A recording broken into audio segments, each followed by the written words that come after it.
the north of Bizkaia, not far from the sea, Mount Oith raises its mythical peak and gazes over the surrounding mountains. The panoramic views it offers over the northern lands of the Basque country are simply breathtaking. Its height of 1,029 meters accounts for the mountain being popularly referred to as the balcony of Bizkaia. Mount Oith used to be one of the peaks from which criers called out to announce the Batsarak or county assemblies in Ganica. The ridge of Oith is one of the emblematic spots in the history of Euskal Herria, as the Basque country is known in the Basque language. For a period in prehistory, these lands were inhabited by shepherds.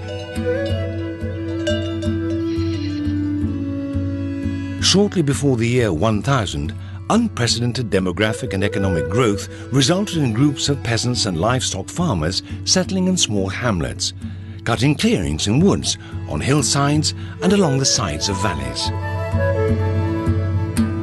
In order to do this, they had to plough land and hillsides, create artificial fields, and learn how to domesticate natural resources.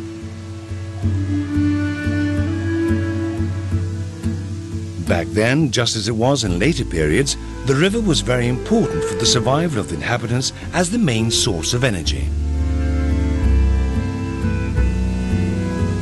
Upon this occasion, with the river and energy as nexuses between the past, present and future, our proposal seeks to demonstrate the importance of the source of the river Lea.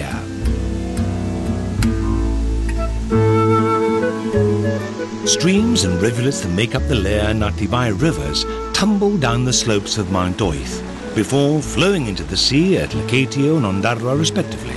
The river Lea meanders through mountains down to the sea, passing through no fewer than 5 municipalities on its way. Later, we'll take a closer look at the 5 municipalities that comprise the man community of Lea Ibarra.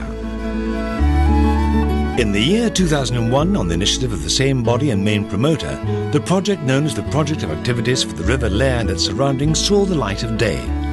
That was the same project that's known today as the Lea Ibilbidea or Lea Walk project.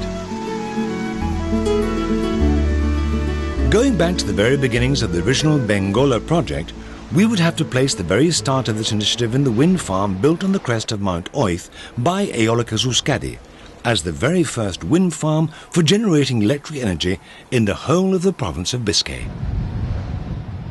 With an investment in excess of some 31 million euros, the first stages of the wind farm came online in 2003 and 2007. A total of 40 windmills towered some 52 meters tall. Their rotors were 22 meters in diameter, and the windmills weighed approximately 60 tons each.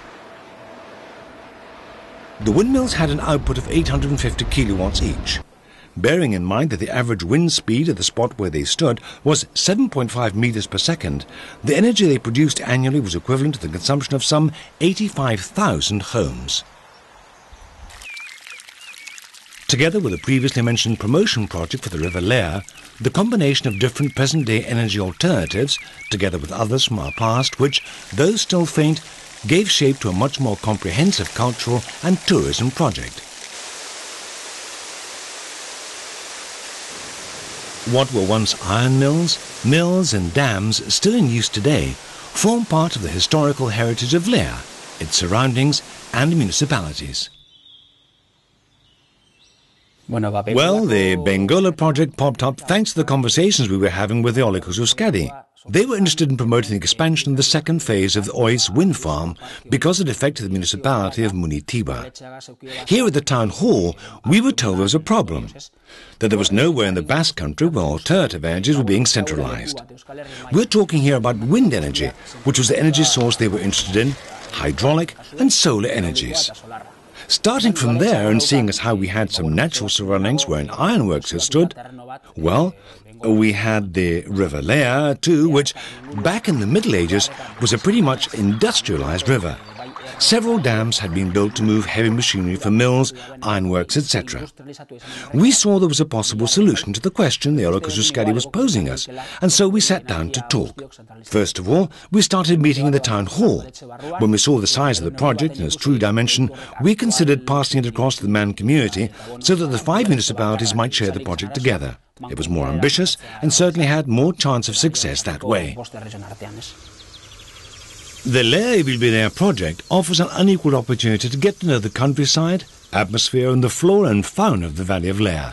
It also gives visitors the opportunity of taking a close look at hydraulic devices that were vitally important in the past.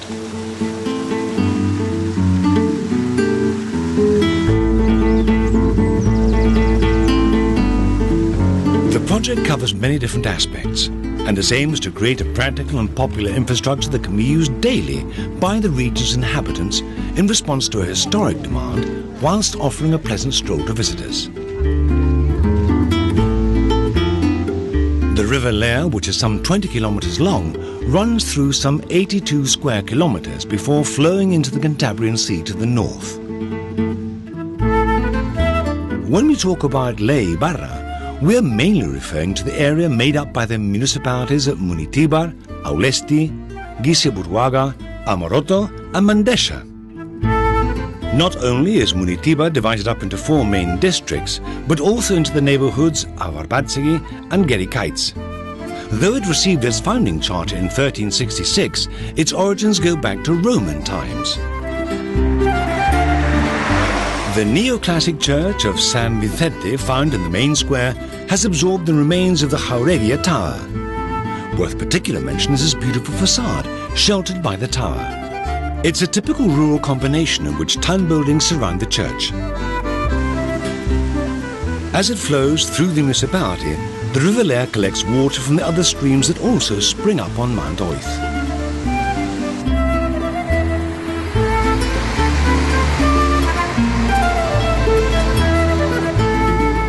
Aulesti is the most highly populated and also the largest municipality of the 5 making up the Man community. It stands halfway between Munitibar and Lacatio and still has its medieval layout. It's not really a town despite the fact that it was planned and built like one. Aulesti is really a parish, though it's conceptually structured as a narrow, long Gothic nucleus. The Renaissance-style Church of St. John the Baptist was declared a historical monument in 2002. It stands out on account of its volume when compared to the rest of the buildings in the town. From the 16th century onwards, the church and town mansions making up the square formed a group. This was when the town hall was built. From then onwards, the group of buildings revalued themselves substantially, and the square acquired its importance as a town centre. The council building, with its 3 floors, low porch and extended balconies, was built in neoclassic style. Though the town has numerous districts, we're forced to stop and admire the hermitage of Santa Eufemia on Mount Uregaray. On our left from there, we'll see the rocky peak of Mount Bedatsandi and the valley in between where, every 16th of September, a famous pilgrimage is held in these spectacular settings. Another noteworthy leisure space near the river has also been created where the River Oitz, one of the most important tributaries, flows into the River Lea. Known as the Ericondo Fluvial Park, the area has an artificial beach with an easy reach that everyone can enjoy.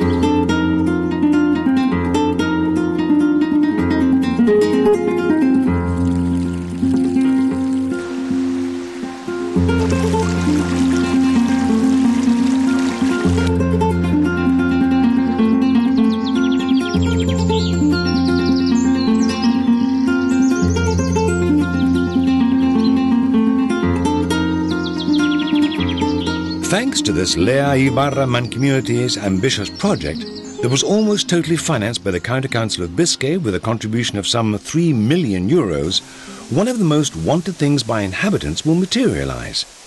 The different municipalities in the valley will create a practical and popular infrastructure for daily use.